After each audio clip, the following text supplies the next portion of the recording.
Dans cette vidéo, je continue un peu à expliquer l'étape de business understanding ou bien la compréhension du métier dans la méthodologie IBM Master Plan, The Foundational Methodology, développée à partir de la méthodologie CRISP-DM. Aujourd'hui, le but c'est de parler un peu du marché Forex. Il suffit d'aller sur le site de la finance pour tous. Vous allez, je vais commencer en fait à lire quelques définitions. Euh, j'ai trouvé aussi en fait quelques graphes qui montrent beaucoup de choses intéressantes, c'est-à-dire des statistiques sur les transactions quotidiennes et ainsi de suite. Et je vais partager avec vous deux documents PDF qui contiennent des informations très très utiles sur les marchés OTC, euh, éditées par une banque, Trinidad Central Bank, enfin, c'est une banque internationale. On va parler en fait des différentes régions à travers le monde, puis de l'histoire, bien évidemment, du spread. En fait, voilà, j'essaierai de vous expliquer quelques mécanismes de ce marché. Allez, je commence alors.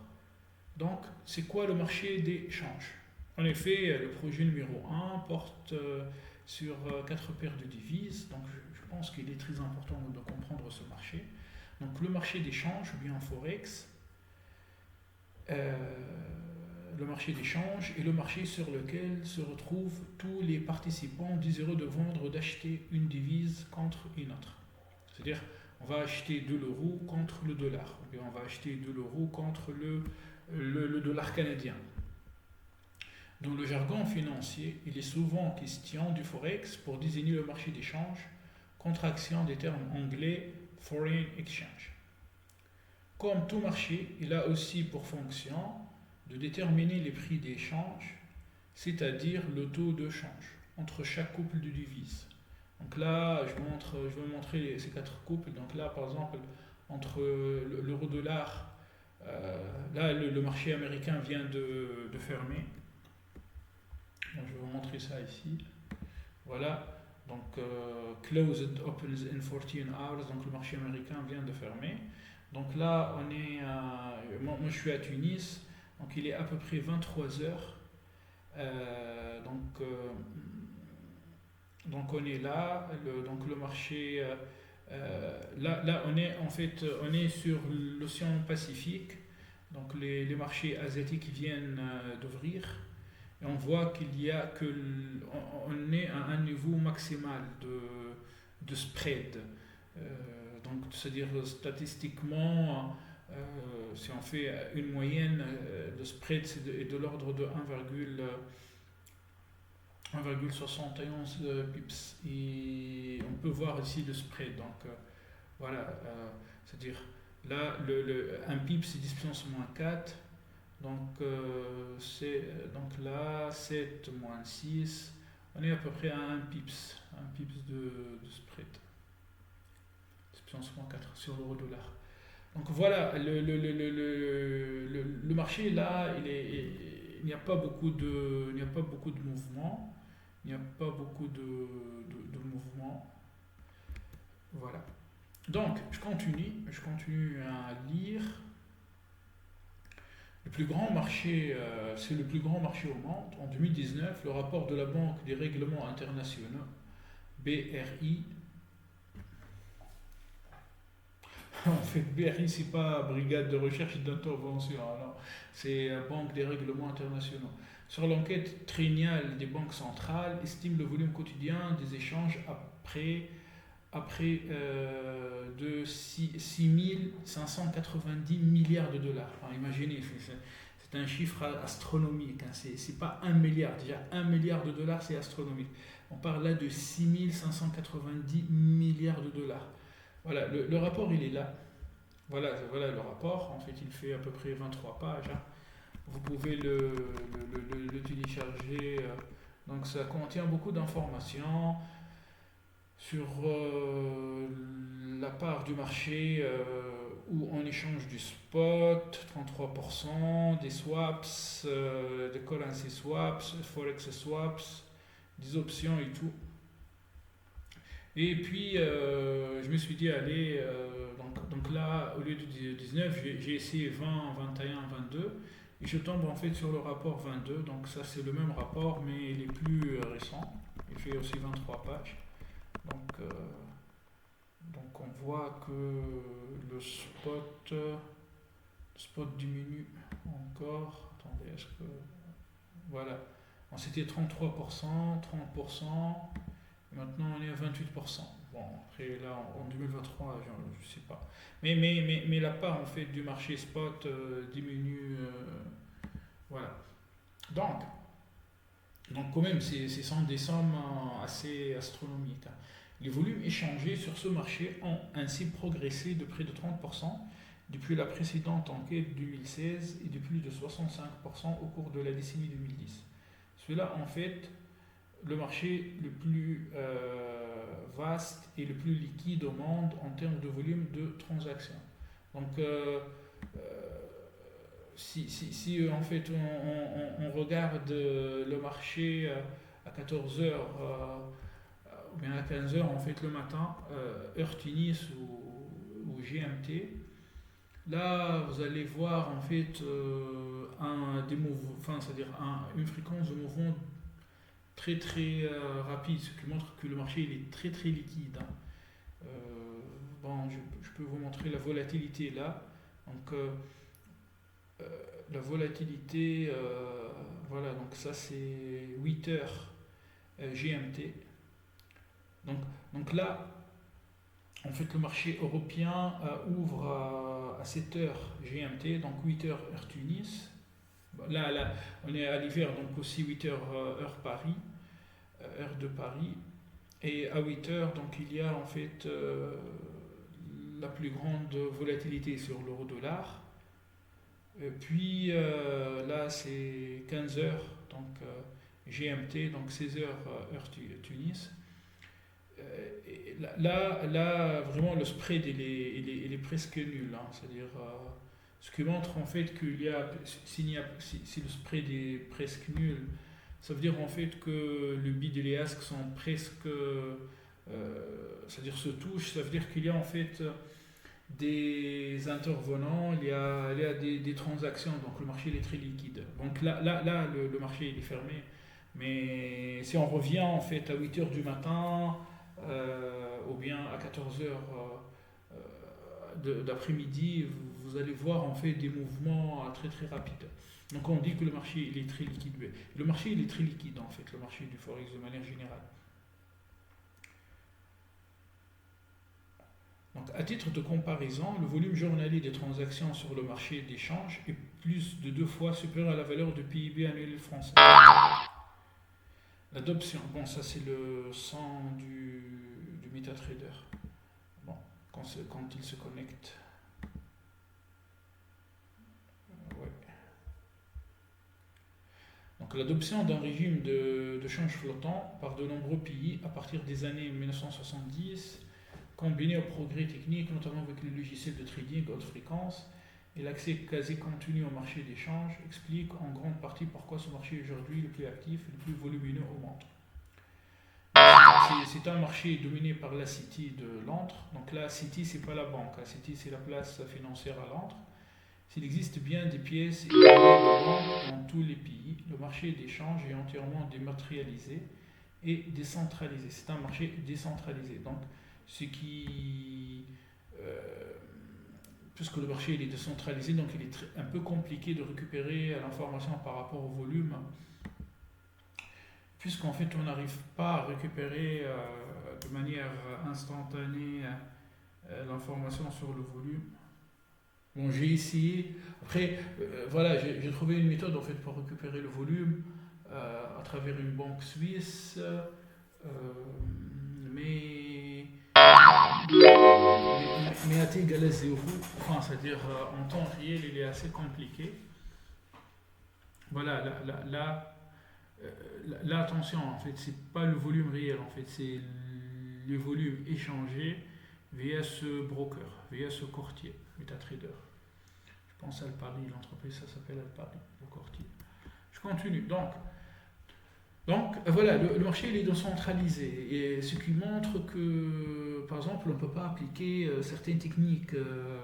Par exemple, si c'était centralisé, le carnet d'ordre, enfin, on aurait accès euh, au carnet d'ordre, bon, limité ou pas, mais on aurait en fait quand même, on aurait le carnet d'ordre, donc on peut par exemple appliquer du deep reinforcement learning, c'est-à-dire modéliser le problème autrement. On va pas prédire le futur, mais on va essayer de modéliser le comportement, c'est-à-dire des vendeurs et des acheteurs, bid et ask, avec le spread et le volume. Mais là, puisque l'information du volume manque, donc voilà, c'est-à-dire on peut dire que le deep reinforcement learning ne fonctionne pas trop là. Voilà pourquoi il faut utiliser d'autres techniques.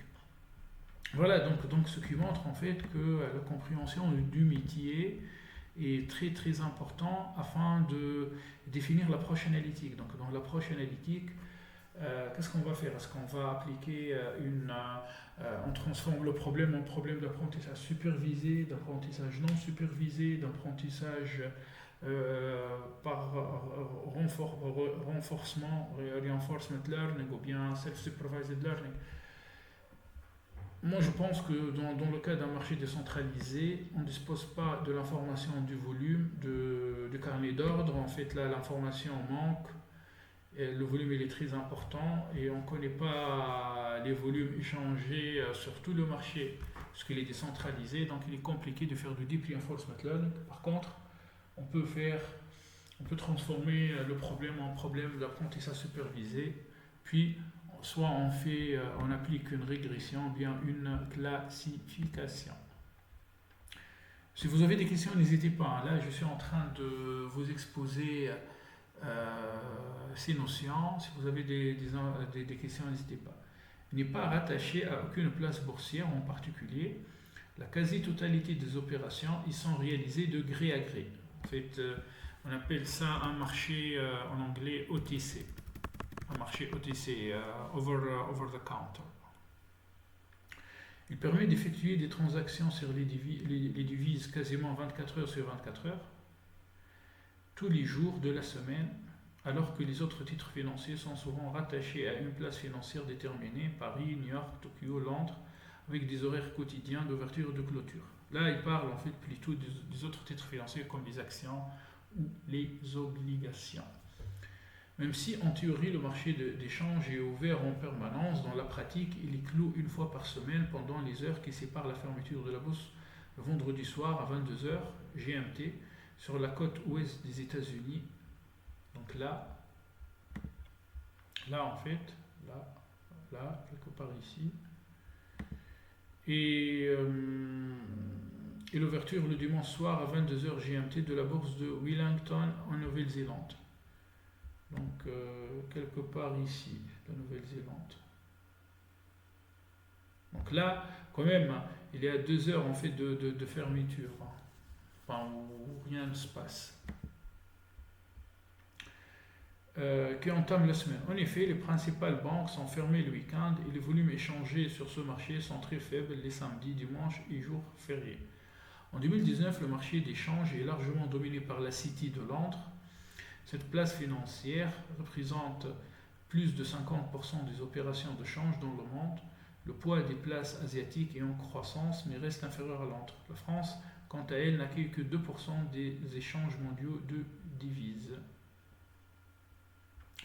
Donc, qui intervient sur le marché d'échange? Le marché d'échange réunit des participants extrêmement divers. On y trouve des particuliers, voilà les retailers, en fait les particuliers avec des sommes très faibles par rapport à ces 1000 milliards de dollars doivent passer par un courtier. Donc doivent payer des commissions, des fees, des coûts pour chaque transaction.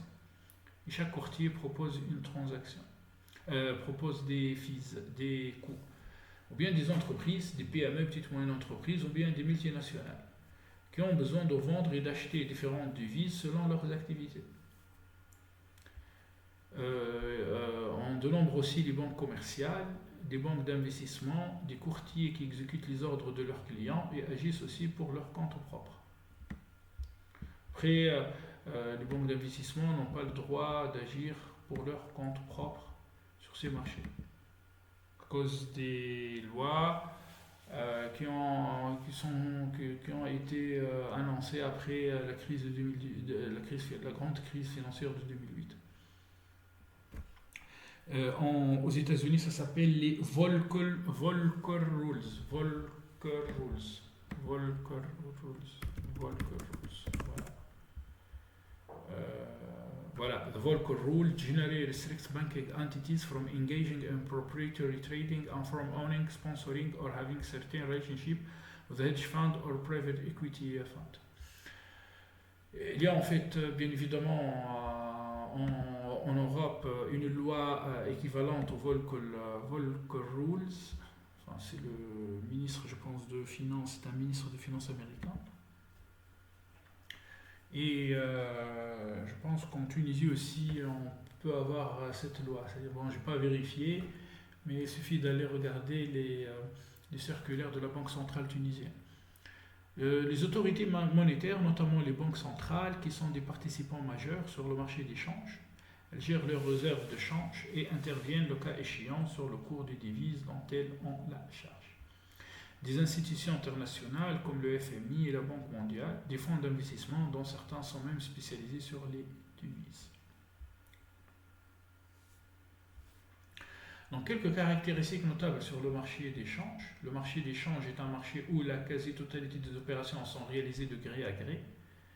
Les courtiers et les banques négocient directement les uns avec les autres sans intermédiaires boursiers. Les particuliers comme les entreprises doivent avoir appel à leur banque pour avoir accès au marché des changes. Le forex est donc un marché non régulé qui explique en fait la manipulation sur le marché forex international. Il y a beaucoup de manipulations. Voilà pourquoi il est très compliqué d'appliquer des algorithmes de machine learning. C'est-à-dire, techniquement, il est très compliqué de faire des prédictions. Voilà, à 100%. On peut réussir avec en fait un seuil bien déterminé, un seuil de 60%, 70%, 55%, même moins, 40%. Mais à cause en fait de ces manipulations, et il suffit de regarder le gendarme américain des marchés financiers qui punit en fait des banques américaines à cause de ces manipulations. Donc le forex est un marché non régulé. Il existe cependant dans le forex des compartiments régulés de taille très restreinte qui offrent des produits dérivés, par exemple des warrants, comme instrument de couverture de spéculation. Depuis la libéralisation des échanges dans les années 90, les intervenants sur le marché des changes se sont fortement concentrés, notamment au niveau des banques. Ils mettent à disposition des autres participants du marché des instruments permettant de se couvrir ou de spéculer sur les variations de cours des devises. Ils jouent également un rôle dans la fixation d'un taux de change unique pour chaque couple de devises. Donc c'est un marché dominé par le dollar américain, qui reste la monnaie de référence sur le marché des changes. L'édition 2019 de l'enquête de la BRI a montré que sur la totalité des opérations, 88,3% portaient sur le dollar américain et 32,3% sur l'euro. Donc, puisque deux monnaies sont impliquées dans chaque transaction, si l'une est achetée, l'autre est forcément vendue. Chaque monnaie, dollar, euro, yen, étant comptée deux fois, la somme des pourcentages de toutes les monnaies dans les échanges atteint 200%. En revanche, quand on considère des paires de monnaies euro-dollar, dollar-yen, le double comptage disparaît et la somme des pourcentages de toutes les paires dans les échanges atteint 100%. Le couple euro-USD est ainsi celui qui s'échange le plus dans le monde. En 2019, il représentait 24% des échanges de monnaie considérés par paire. Donc les opérations en comptant et les opérations à terme. C'est très important ça. Ça c'est très important. Il faut savoir différencier entre les opérations au comptant et les opérations à terme. La transaction la plus simple sur le marché des devises est l'opération au comptant, dite opération spot. Elle consiste à acheter une devise contre une autre au prix actuel du marché avec une livraison à J plus 2 jours. J plus 2. Le marché au comptant, marché spot, représente 30,2% des transactions quotidiennes. Mais ça ne cesse pas de diminuer. La majeure partie des transactions a lieu sur le marché à terme. Une opération à terme consiste à fixer le prix, la quantité et la date de l'échange futur dès le jour de l'opération. Donc, puisqu'on parle ici en fait d'une date future, d'où l'intérêt des prédictions, du forecasting. Donc là, il est très important qu'on sache que ces algorithmes en fait, de prédiction ne servent pas uniquement à trouver des signaux alpha ou à faire en fait du property reading ou non, c'est plus compliqué que ça. Ces algorithmes peuvent nous donner en fait des tendances, des prédictions, et un bon structureur, quelqu'un, c'est-à-dire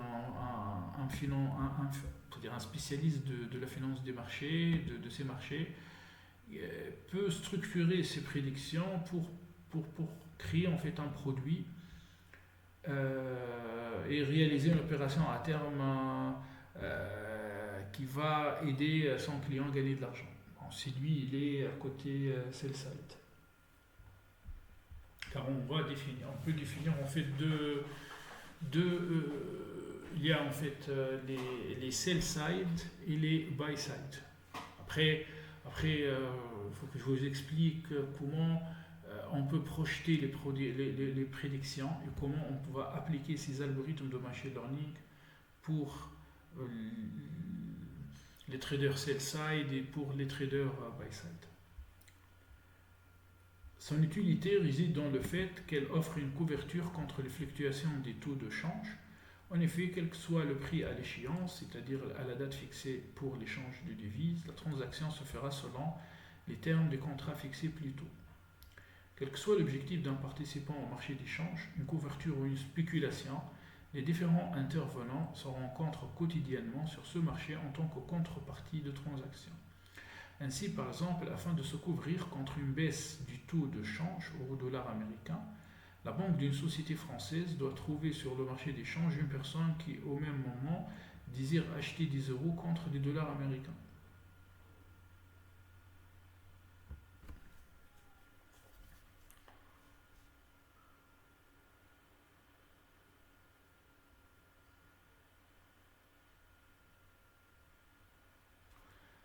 Exemple, un industriel de la zone euro achète du pétrole en dollars dont la livraison sera effectuée et payée dans 3 mois. Pour couvrir son risque de change, il achète du dollar à terme à un taux de change garanti. Ouais. Donc là, par exemple, il est très utile de comprendre les tendances du marché sur 3 mois. Donc, implémenter des algorithmes de prédiction pour comprendre le marché dans 3 mois. Cette personne peut aussi être un spéculateur achetant des euros car il mise sur une hausse de cette devise, qu'une personne souhaitant se couvrir contre une hausse de l'euro vis-à-vis du dollar américain. On comprend donc l'intérêt de l'opération à terme pour des entreprises ou des institutions dont les activités se déclinent à l'international. Donc on parle en anglais de forward pour les opérations à terme réalisées sur un marché de gré à gré et du futur pour les opérations à terme réalisées sur un marché organisé. Il existe d'autres types de produits dérivés permettant de se prémunir contre les effets des fluctuations des taux de change. Il s'agit des swaps, des options sur devises et de certains produits structurés plus complexes. Plus de 6 950 milliards de dollars d'échanges quotidiens sur le marché de change, 310 milliards de dollars concernant les swaps, soit 50% des volumes échangés. Il y a beaucoup de swaps par rapport au spot. L'accès au marché des changes permet à la plupart des participants de se protéger contre un risque de change sur leurs recettes et leurs dépenses, en utilisant notamment le marché à terme, comme le montre l'exemple plus haut, mais il offre aussi la possibilité de spéculer sur les taux de change des différentes devises. Donc maintenant, en fait, c'est quoi la différence entre spéculation et couverture? Si bon nombre d'entreprises et de banques commerciales participent au marché des changes avant tout pour se couvrir, d'autres participants, notamment des fonds spéculatifs et des banques d'investissement agissant pour leur compte propre, participent au marché des changes afin de tirer bénéfice des mouvements quotidiens des taux de change. Donc là, c'est le fameux j'achète quand c'est bas, je vends quand c'est haut. Là, donc c'est une position longue. Là, quand c'est haut, en fait, je vends à découvert et puis j'achète quand c'est bas. Donc c'est une position short. C'est ça, là, on va discuter de tout ça. Ça, c'est du trading algorithmique. Ou non, systématique ou non, discretionary stratégie ou systématique stratégie. Si bon nombre d'entreprises et de banques commerciales participent au marché des changes, avant tout pour se couvrir, d'autres participants, notamment des fonds spéculatifs et des banques d'investissement agissant pour leur compte propre, participent au marché des changes afin de tirer bénéfice des mouvements quotidiens des taux de change. En effet, depuis les années 70 et la fin des changes fixes, une explosion du volume de transactions sur les devises est observée. Quoique cette hausse ait pris fin ces dernières années, les devises sont considérées comme des actifs financiers ordinaires permettant de réaliser des gains ou des pertes en spéculant sur les variations de taux de change. Si le marché des changes n'est pas en lui-même un marché à les produits dérivés qui s'y sont développés à grande échelle, comme les options et les swaps par exemple, ont renforcé son attractivité, notamment pour les spéculateurs. La spéculation peut avoir des effets bénéfiques car elle permet notamment d'assurer la liquidité d'un marché, surtout en fait avec le trading électronique, le trading algorithmique, le high frequency trading.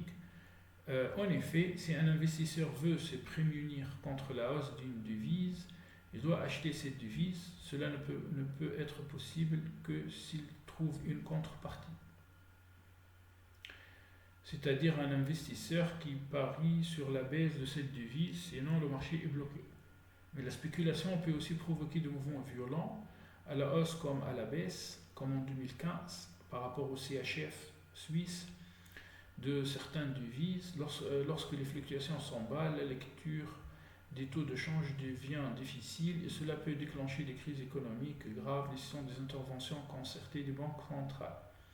Il est intéressant de noter que la volatilité, la rapidité et l'amplitude des variations de cours sur un marché, comme celui des changes, favorisent les spéculateurs car il n'y a rien à gagner dans un marché monotone, alors que cette volatilité dessert les autorités monétaires et les intervenants en couverture de change.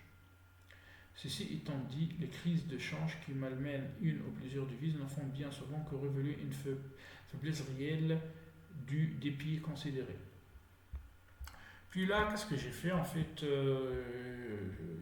je suis parti je posais la question en fait à ChatGPT, explique-moi les marchés financiers OTC, les marchés financiers over the counter. Donc, sont un segment du marché financier où les transactions de produits financiers se déroulent directement entre les parties sans passer par une bourse ou une plateforme d'échange centralisée. Les marchés OTC sont caractérisés par des transactions de gré à gré, ce qui signifie que les acheteurs et les vendeurs négocient directement entre eux. Voici les étapes et les aspects clés des marchés OTC. 1. Choix de produits financiers. Les marchés OTC traitent une grande variété de produits financiers, tels que des actions, des obligations, des dérivés, des devises. Nous, on va pousser sur les paires de devises étrangères, des matières premières et bien d'autres. Les parties impliquées dans la transaction choisissent le produit financier qui les intéresse. Négociation. Donc, choix de produits financiers, maintenant, négociation. Les parties intéressées se mettent en relation pour discuter des modalités de la transaction, y compris le prix, la quantité, les dates de règlement et autres conditions spécifiques. Les négociations peuvent avoir lieu par téléphone, par le biais des courtiers ou directement entre les parties. Voilà, donc la digitalisation de ces négociations est très importante. Confirmation de la transaction. Une fois que les parties sont convenues des termes de la transaction, elles émettent une confirmation écrite de la transaction. Cette confirmation précise les détails convenus et chaque partie la signe pour l'accepter. Règlement et livraison. Après la confirmation, les parties préparent la transaction pour le règlement et la livraison. Cela implique de s'assurer que les actifs financiers sont transférés du vendeur à l'acheteur et que le paiement correspondant est effectué. Les délais de règlement varient en fonction du type d'actifs et des accords conclus. Donc là, en fait, on passe du front office, où les traders, ou bien les négociateurs, ou bien les sales vont négocier, on passe en fait à règlement et livraison, on passe en fait au middle office.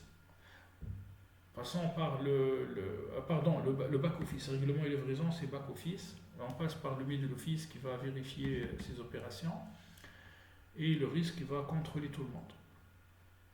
Donc, le risque marché.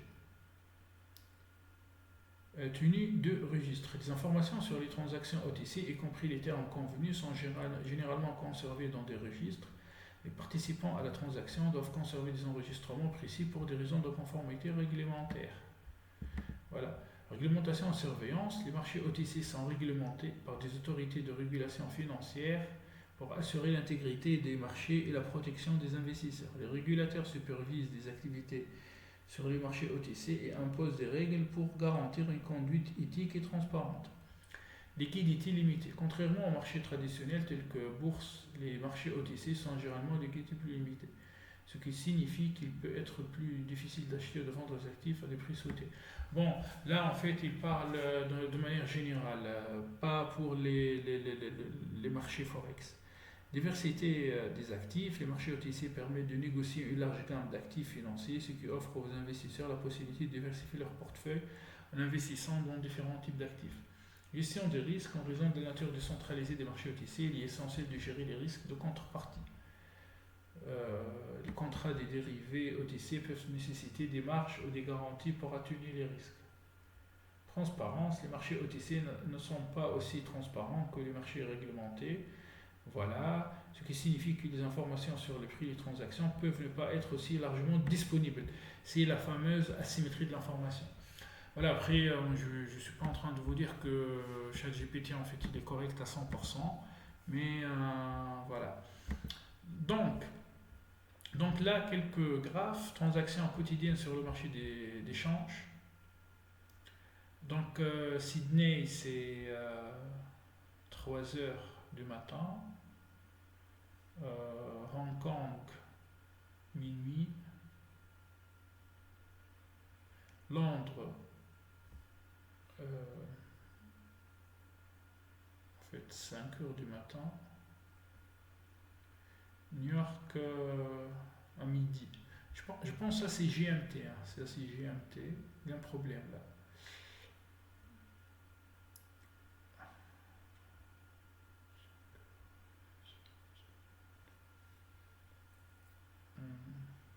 Je pense là, il y a un souci là.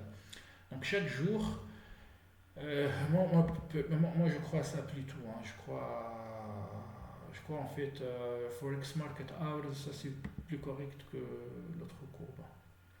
Et ça nous permet en fait de comprendre là où il y a là où il y a les mouvements les plus violents sur, c'est-à-dire c'est un effet de moyenne. Hein. Après, suite à des surprises macroéconomiques ou bien à des annonces, des chiffres économiques qui s'éloignant du consensus, on peut avoir en fait des mouvements brutaux. D'accord. Donc j'ai parlé de ça, 6595 milliards de dollars de devises échangées chaque jour. Bon, Royaume-Uni 3576, puis nous avons les États-Unis 1370 milliards, puis Singapour 633 et Hong Kong 632. Donc, répartition des transactions, spot au comptant 30,1%, à terme 69,9%. Comptant, paiement et échange de titres simultanés le jour de l'opération. Terme, paiement le jour de l'opération et échange des titres à une date ultérieure. Répartition par devise, 44% dollars, 16% euros, puis 8% yens. Le JPB, livre sterling, c'est 6,4%, le dollar australien 3,4%, le CHF 2,5%. Voilà pourquoi je vous demande en fait de travailler avec ces 4 paires de devises. Donc 5 devises étrangères, 4 paires. Puis les intervenants, 38% des grandes banques commerciales et d'investissement, 7% entreprises, puis les investisseurs institutionnels font 12%, compagnies d'assurance, le high frequency trading c'est du 9%, des fonds d'investissement sociaux de trading haute fréquence, je peux vous parler de ça dans une autre vidéo, banque centrale et autres 1%, autres 9%. Donc là, les retailers, c'est moins de 1%. Ok, très bien. Donc, qu'est-ce que je voulais vous dire encore? Donc là, il existe en fait la région asiatique, les marchés asiatiques, les marchés européens et les marchés américains. Il est très important en fait de comprendre cette décomposition. On voit bien qu'il y a des horaires, des heures partagées. Donc quand on analyse, et puis il y a en fait des heures où rien, où le mouvement est très faible en fait sur ces marchés. Donc il y a des techniques en fait qui consistent à dire tiens on va bosser uniquement sur les heures d'ouverture du marché américain ou bien les heures d'ouverture du marché européen. Voilà. Donc quand on clique ici, on voit que là on est au maximum au max spread. On est à 0,45 pips. Si je clique ici, 0,722. Donc là on est à peu près 3, 20, 5 pips. Là c'est 5 pips, quand même 5 pips. Bon, c'est la nuit, c'est la nuit. Voilà, donc je pense. Maintenant, vous pouvez aller lire ces documents. Je pense que c'est clair maintenant pour vous. J'ai essayé en fait de vous donner, de finaliser, la partie compréhension métier. Et on va passer après dans la vidéo suivante à l'approche analytique, data requirement, le cahier de charge data, la collecte des données, la compréhension des données. On va commencer à coder. Allez, merci beaucoup. Au revoir.